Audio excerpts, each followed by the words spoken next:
What's up, ladies and gentlemen of YouTube? Boogie988 coming at you live. Let's get through the power of the internet. And I'm about to do something incredibly stupid. I am about to do a compare and contrast of the Xbox One and the PlayStation 4, and I'm going to give you my true and honest opinion of both.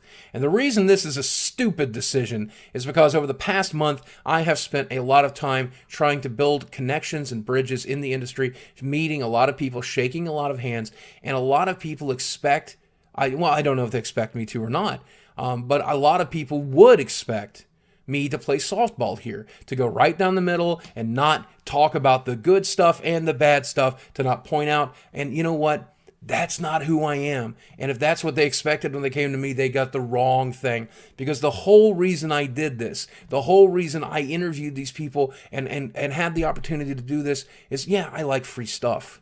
But I wanted to make sure that you got the chance to make the right choice for you when it came to gaming console. And in a perfect world, we'll all own all three consoles. We'll have a Wii U so we can play Mario. We'll have a PlayStation 4 so we can play Killzone and Knack. We'll have an Xbox One so we can play Dead Rising 3 and Rise. But that's not we don't live in a perfect world.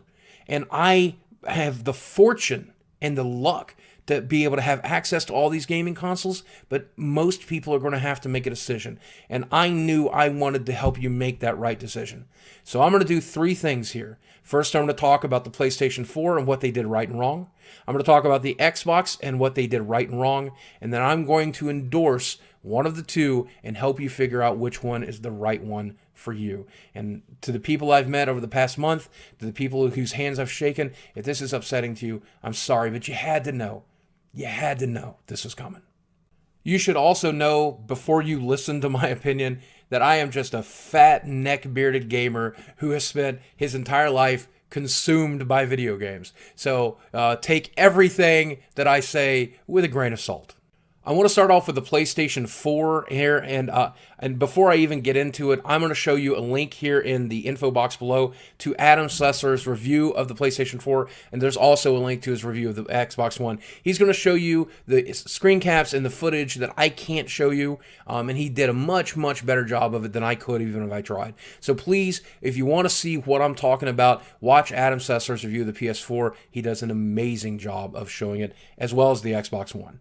Now, that said, when I went into, I'm a PlayStation fan, and everybody knows this about me. I really enjoyed PlayStation for a really, really long time. I've also enjoyed my Xbox. I've also enjoyed my Nintendo. I've also enjoyed my 3DS. But I've always had a slight preference for PlayStation.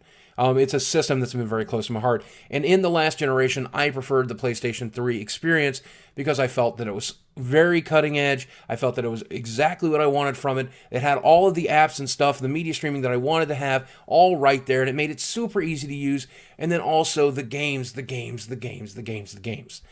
the PlayStation 4 makes no mistake. They absolutely are gamers who built a console for gamers. It is the next generation gaming system, period. And it doesn't matter what you take away from that statement, you're correct. Whether it's the fact that the games that they're supporting are phenomenal, that they look better on that system than they do on any other system that's available right now, whether or not they are supporting independent gaming companies who are creating these indie titles so that it's about the games and all these unique games like Resogun and Contrast, which they give away free on the PlayStation Network in the first month.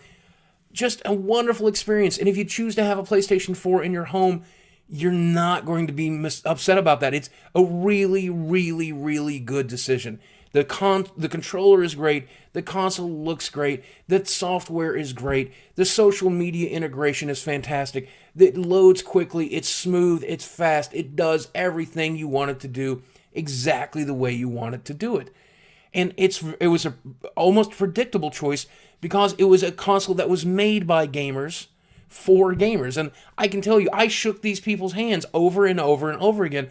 These guys are all the kind of nerds, no offense, guys, but the kind of guys that I would meet in my local gaming shop. And they are very, very proud of the console that they've made. And my experience with it has been phenomenal. They really have in mind and in heart what gamers want. And whether it's Twitch streaming, whether it's being able to upload videos to Twitch or to YouTube or to Facebook or social media integration or partying with your friends or playing together or having access to these unique, bizarre games like Octodad or these AAA titles like Killzone and Infamous Second Son and Naughty Dog titles, they just rocked it.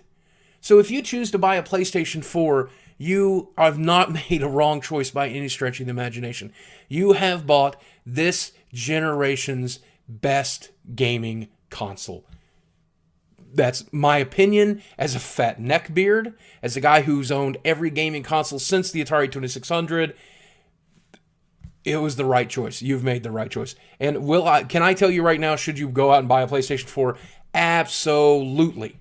If you're a gamer and you're ready to game and you want next generation gaming in your living room, the PlayStation 4, perfect choice.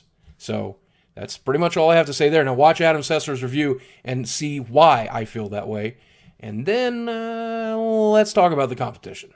So as you guys know, I got a 3-hour demo from the one and only Major Nelson yesterday. He literally sat down and hooked his Xbox One that he helped design to my television and gave me a walkthrough of every feature that the console has, and I got to experience it fully. And I've been playing with it for about the past 24 hours, and I plan to do plenty more, but here are my overall first impressions. Let's talk about gaming first, because again, I'm a gamer, and that's why we do all of this. That's why I do all of this anyway.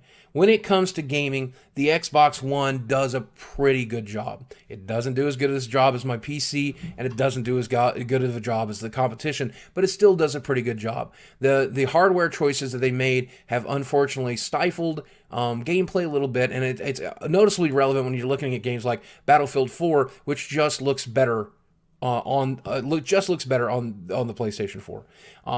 But the games that I have played, Dead Rising 3 and Rise, which I'm not allowed to get into specific details until the embargo is lifted, but those experiences have been very good, and they looked good, and they played good. It was a good experience. It wasn't great, but it was good.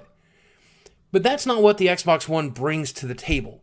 It is a gaming console. Well, it's an entertainment console that also plays games. And I think it's very important to stress how important those other features are. Because when they originally told us that they were shipping Kinect in the box, I said that was a mistake because I didn't want these features. I don't want Kinect. Now that I've used them, I'm actually relatively excited about them. And in fact, my wife was very impressed with it last night. We sat down and we watched a little live TV. We watched a little Netflix. When she went to do her nightly workout, I went into playing a little bit of Dead Rising. And all this flowed seamlessly and interestingly. And it's very much a feature-rich console with voice commands and the ability to do all the streaming and the ability to enhance your live TV and to use voice commands to control the volume on your television and control your cable box and do all this cool stuff. And of course, the apps and stuff are there. And if those features are interesting to you, you absolutely should look at getting an Xbox. And I'll tell you that I feel that I'm going to use my PlayStation 4 primarily for gaming, and I'm going to use my Xbox One primarily for consuming other types of entertainment. Though, I got to tell you, I also really enjoyed the Netflix app on PlayStation 4. But that's what Xbox One brings to the table this time. It is a gaming device that runs games pretty well, but also gives you this whole other level of entertainment experience. So the big question is, if it was 14-year-old me and I had about $500 saved up and I had to make a choice, and that choice is going to last me the next year, which console should I choose? And that's going to be different on a case-by-case scenario. It really comes down to which feature set is right for you. Now let's talk about who the Xbox One is right for.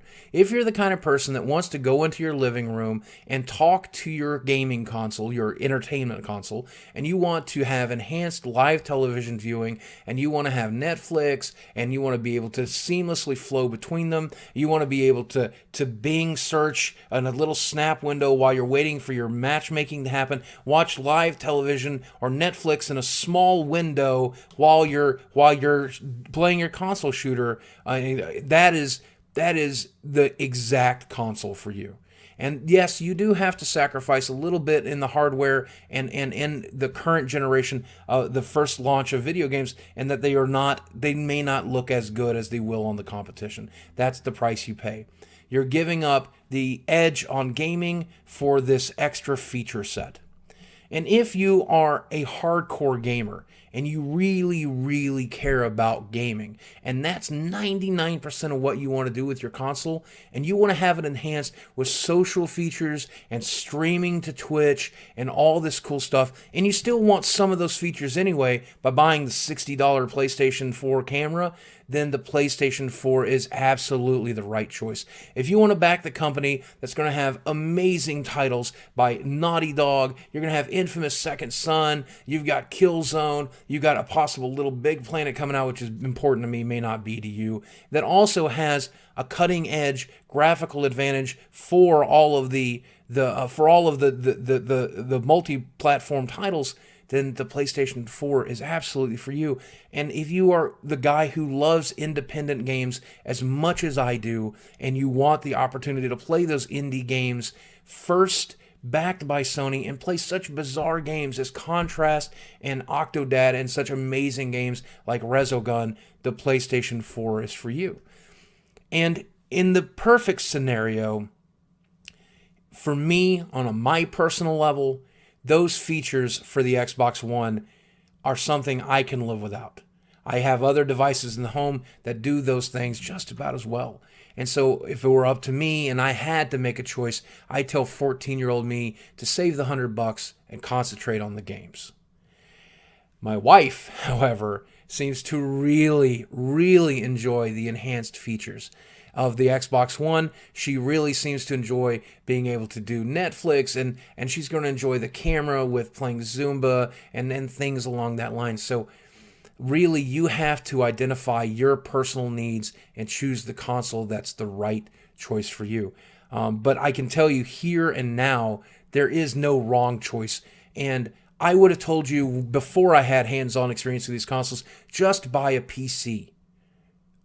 I feel that's a wrong choice now. I feel that the right choice is to choose a console to enhance your living room experience much further than most PCs are going to be able to do, because these guys have not just tailored a box, they tailored an experience. And whether you go for the PlayStation 4 by gamers, for gamers experience that has the just flat out gaming experience of a lifetime, or if you go with the Xbox One entertainment division and go for the entertainment experience of a lifetime, you're not making a wrong choice. So this winter, this Christmas, this Hanukkah, this Kwanzaa, get out there, buy a console. Let's have some fun. But more importantly, and more importantly to me, let's play some games. And once again, to anybody at the PlayStation camp or the Xbox camp that I've disappointed here, or any fanboys that I've disappointed here, let me go ahead and tell you, I love you guys. I absolutely do. It's been a wonderful experience, and I'm so grateful that you gave me the opportunity to do this. But I would not be Boogie2988 if I did not have an opinion and I did not express it in the best of my capacity. And I know when we work together in this industry, we're all supposed to softball it, and we're all supposed to be super polite. We're all supposed to just do it the way that everyone does it. But that ain't me. Sorry.